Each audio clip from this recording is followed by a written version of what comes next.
Le frère Bertrand Menanga, le 31 décembre 2023, pendant que je m'amusais dans un club au Gabon, la nuit de la traversée, les boîtes de nuit doivent être vides.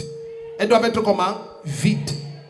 Le 31 décembre 2023, pendant que je m'amusais dans un club au Gabon, j'ai senti comme une flèche transpercer mon corps et je me suis senti très mal. Le lendemain, je me suis rendu dans une clinique qui m'a prescrit un traitement contre le paludisme qui ne m'a pas soulagé. J'ai été orienté vers une autre clinique où les médecins m'ont examiné et m'ont prescrit des examens que j'ai effectués et qui ont révélé que je souffrais du VIH-Sida, de l'hépatite B et de la typhoïde. Après quelques semaines de traitement, la situation s'est empirée et j'ai été évacué au Cameroun.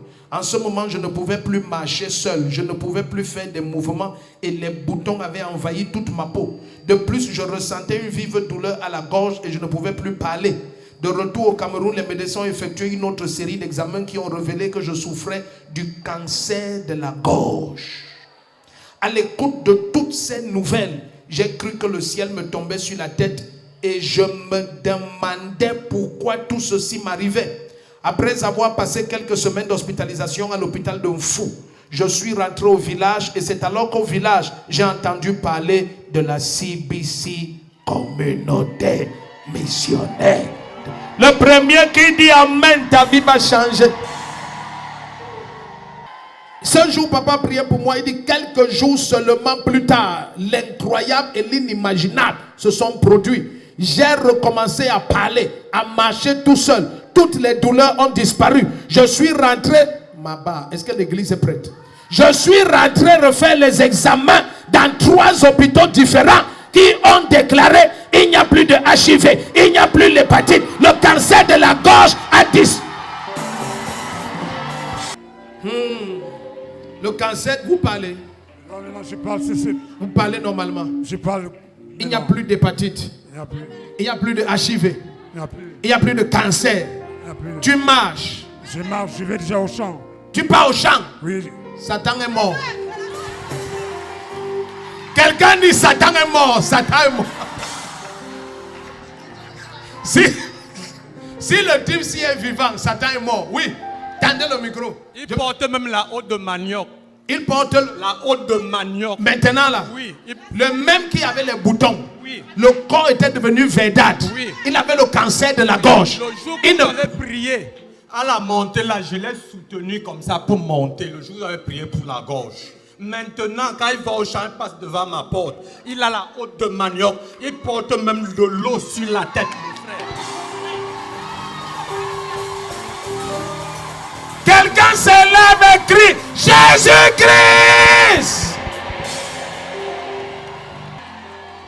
C'est sûr que tout le monde savait qu'il est mort, c'est fini. Et c'est quelque chose de surprenant, papa, c'est que tous les dimanches matin. Vous étiez? J'étais comme un squelette, rien que la tête. Il n'y avait que la tête. Vous pouvez vous rappeler le jour où vous étiez là-bas, que les médias retrouvent. Parce que vous savez, ce genre de témoignages, d'ici 2025, on va organiser les témoignages tels que tu visionnes quand on priait. Non, il faut connaître Dieu pour croire que le monsieur là allait vivre encore. Toi, c'est qui pour lui? C'est nous qui avons la cellule, communauté missionnaire des Réveils des Vies ici. Oh, Dieu va vous bénir. Amen, papa. Vous savez, quand les gens évangélisent, vous ne savez pas ce que vous faites. Attends, vous croyez que Dieu peut vous utiliser pour sauver quelqu'un comme ça? Et dans ta destinée, il n'y a aucun bénéfice. Toute âme que Dieu va t'utiliser pour sauver, c'est ton éclat qui augmente dans l'éternité. Celui qui dit un amen comme le tonnerre, ta vie change. My God.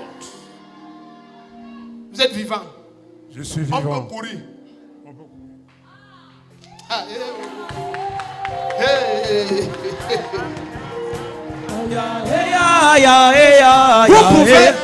Vous pouvez vous rappeler. Oui, il le connaît aussi. Tu le connais aussi? Oui. On était ensemble au Gabon en fait. Ah, vous étiez ensemble au Gabon? Oui, oui. Ah, ton collègue du Gabon. Quand on va voir à quoi vous ressemblez, il va savoir pourquoi nous on crie comme ça. Vous savez ce que veut dire cancer de la gorge? Jusqu'à rien ne sort, rien ne passait, il ne me rien. Maigrichonique, les mouches. Tu es sidérien déjà au stade de la maladie. Il n'y avait que la tête. Et puis, pour couronner tout, tu as l'hépatite maintenant, les pieds ont gonflé, le ventre. Non, tu le regardais, tu dis, ah bah, Satan t'a eu. Mais toucher à peine la puissance de Dieu, fait pouf. Et quand ça fait ça, je sais qu'il est libre. Je lui ai dit, papa, tu es libre. Le voici. Et il retourne faire les examens. Il n'y a plus de cancer de la gorge. Il n'y a plus de HIV. Il n'y a plus d'hépatite. Pardon, lève-toi, crie Jésus-Christ. Papa, toute votre vie est restituée. Oui, bonjour. Bonjour, je suis venu faire un témoignage par rapport à ce que j'ai vécu comme maladie depuis le 31 décembre 2023. J'étais dans une boîte de nuit. C'est comme ça, tout à coup, à l'intérieur, je ressens comme si on m'a fusillé. Je suis sorti, j'ai baissé la tête et je me suis posé la question, qu'est-ce qui m'arrive? À la maison, je me suis déshabillé, j'ai passé toute la nuit jusqu'au petit matin. Je pleurais, je me posais la question, qu'est-ce qui m'arrive? Je m'étais entêté, je suis allé au travail. Arrivé au travail, le colonel m'a vu, il a regardé mon état, il m'a dit, ah, franchement, quand je te regarde, tu n'es pas en santé, il faut aller à l'hôpital. C'est comme ça que, étant dehors, un autre collègue est venu me remettre une enveloppe, que c'est le colonel qui a envoyé, il fallait que j'aille à l'hôpital. Je suis allé à l'hôpital, j'ai expliqué au médecin, elle m'a examiné, puis après, elle m'a sorti l'ordonnance, elle m'a demandé d'acheter les médicaments, je suis allé, j'ai pris les médicaments, où j'ai fait une semaine à la maison, je n'allais pas au travail, ça n'allait toujours pas. Quand j'ai pris les médicaments en question, c'était comme si on accélérait encore la maladie. C'est comme ça, j'ai encore appelé un autre docteur, il m'a demandé de me rendre dans sa clinique. Il va falloir que je mette ça en tête, je vais guérir. Ça, j'ai voyagé un jeudi. Dans ce voyage, j'ai pris un véhicule où j'ai payé toutes les places de tout le monde parce qu'il fallait que j'arrive vite sur Yaoundé et que j'aille à l'hôpital. Ouais, au Cameroun. La même nuit, je suis arrivé, j'ai appelé ma petite soeur est venue. On m'a mené à l'hôpital de Mbalmayo, au Saint-Luc, où j'ai été interné. Quand j'ai été interné, quand je suis sorti, j'ai fait juste 3 semaines chez ma fille. Chez ma fille, ma gorge s'est bouchée. Je ne mangeais pas, je ne buvais pas de l'eau, je n'avalais pas les crachats. C'est comme ça qu'on m'a soulevé, on m'a mené à l'hôpital de Mfou. J'ai fait 1 mois, 2 jours à l'urgence. Et tout le monde savait que j'allais mourir. Quand je suis sorti de l'hôpital, c'était un samedi, en Fou. Le dimanche, le lendemain, je me suis rendu au village. Au village, comme ça, j'ai vu Maman Odile et mon frère Onana. Ils m'ont amené ici chez Papa Ndefo. Voilà, où aujourd'hui, je suis debout, je marche, j'ai repris du poids, je fais les petits travaux, je parle convenablement, je cours un peu, et tout le monde m'avait abandonné et tout le monde savait que j'allais mourir. Aujourd'hui, ils ont honte. Papa Ndefo, il est merveilleux. On trouve la santé.